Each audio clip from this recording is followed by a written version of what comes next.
उनजी सॼी ज़िंदगी के बारे में शायरी में थोड़ो उनजी अक्कासी कई है। थोड़ी तवज्जो ॾींदुसि।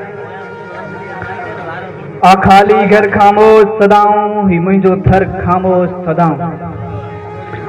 आ खाली घर खामोश सदाऊं ही मुंहिंजो थर खामोश सदाऊं। इन थर जे कखाएं भूंगन में खामोश जवानियूं जागन थियूं खामोश कहानियूं रोइन थियूं खामोश सदाऊं गूंजन थियूं। इन थर जे कखाएं भूंगन में खामोश जवानियूं जागन थियूं खामोश कहानियूं रोइन थियूं खामोश सदाऊं गूंजन थियूं। पर कंहिंखे काई ख़बर ई नाहे हिकु खामोश कहानी हीअं बि आहे पर कंहिंखे काई ख़बर ई नाहे। हुन ॿारोतण में जेजन सां गॾु ॻोठ जे घर जी छांव में वेही गुॾड़ियुनि गुॾड़ियुनि रांदि वकी हुई। हुन ॿारोतण में जेजन सां गॾु ॻोठ जे घर जे छांव में वेही गुॾड़ियुनि गुॾड़ियुनि रांदि वकी हुई। गुॾड़ियूं परणाए पाण रुनी हुई। सरचन हुन जा लुड़क उगिया हुआ गीत चई पोइ टहक ॾिना हुआ। न्याणी पढ़ाइण रवाजी कोन्हे माउ हुनखे हाज सेखारी। न्याणी पढ़ाइण रवाजी कोन्हे माउ हुनखे हाज सेखारी। पीउ सां गॾिजी पोरियो कयो हो पेर उघाड़नि सां रेत गरम ते पाणी हलाए पंध कया हुआ। उमिरि जवानी खे हुई पहुती। उमिरि जवानी खे हुई पहुती पंहिंजे मुंहुं पई खिलंदी हुई मुक़दर सारे पई रोंदी हुई। हुन पंहिंजे जीवन चोले में चतियूं लॻाए ख्वाब सिबिया हुआ।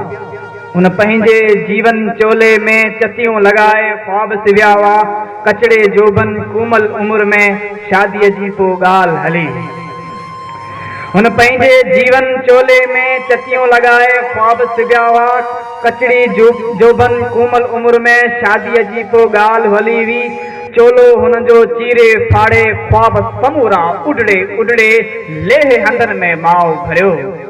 घर जी कुंड में वनवा वियारे हुनखे कुंवार बणायो वियो। गुॾड़ियुनि जहिड़ी गुॾड़ी आहे कुंवार असांजी सुहिणी आहे। गुॾड़ियुनि जहिड़ी गुॾड़ी आहे कुंवार असांजी सुहिणी आहे। सरचन से सभु गीत चया हुआ जे हुन गुॾड़ियुनि खे हुआ ॻाता। उछंगारूं ॾी भाकुर पाए पंहिंजो मिठड़ो माज़ी सारे। उछंगारूं ॾी भाकुर पाए पंहिंजो मिठड़ो माज़ी सारे। कंध रखी वो माउ जे हंज में रोई रोई बेहोश थी वई ऐं नेठ पोइ ख़ामोश थी वई। हुनखे हार सिंगार कराए शहर जे पोड़े सां परणाए सरचन रोई रुख़सत कयो। ख़ामोश हुई ॼण बेहोश हुई। ख़ामोश हुई ॼण बेहोश हुई। छकड़े जी दरीअ ते सिरड़ो लाहे ख़ामोश अखियूं ख़ामोश निगाहूं रुअंदे वियूं ख़ामोश सदाऊं। वेंदी रही ऐं ॾिसंदी रही सीम समूरी ॻोठ समूरो। जित जित हुन हो जीवन खारियो भिट ते हुन हो माल बचारियो। कोंडीर पिकूं ऐं मरीड़ो चूंडियो ऐं ॼारियुनि मां पेरूं चूंडिया सिंगर कंडियनि मां हो लाथो।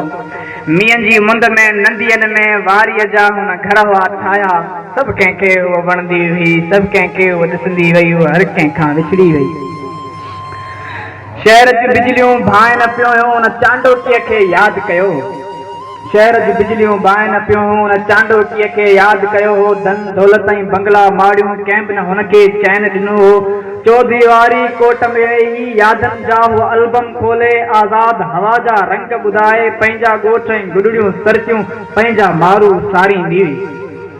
थर में जीअं को मींहुं वसे थर में जीअं को मींहुं वसे थो ईअं कॾहिं उहे ईंदी हुई। ख़ामोश गमन में पई ॻरंदी हुई रोज़ जी ऐं रोज़ मरंदी हुई।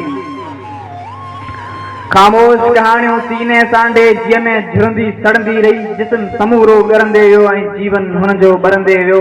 लुड़क अखियुनि मां वहंदा रहिया हुआ। सरचियूं हुन जूं कोन हुयूं जे लुड़क उगी पोइ टहिक ॾियनि। ॾंद जेके हुआ मोतियनि दाणा से बि सफ़ा थी ख़ुश्क विया हुआ। यादि वरी हू वक़्तु हो आयो। यादि वरी हू वक़्तु आयो। घर जी थधिड़ी छांव में वेही हाज कंदी हुई नाज़ वरे सां। ॾंद जे हेठां धाॻो ॾेई अख खणी चोफेर हुई ॾिसंदी। झटके सां हुई धाॻो छिनंदी। अॼु त बदन थी अहिड़ो वियो हो ऊंधी खट ते लाश बणियल पोइ बि ख़ामोश बणियल हुई। नेठ वीचारी सुलकी सुलकी सुलकी सुलकी साह ॾिनो। ॿारनि हुननि जे रीहूं कंदे खेसि समय हुआ सॾ कया पर कोन कॾहिं उहो मोटी आई। ॻोठ पुराणे में माउ रुनी पे सरचन में रोज ही हो राड़ो, सोगवार समूरो थियो हो पाड़ो।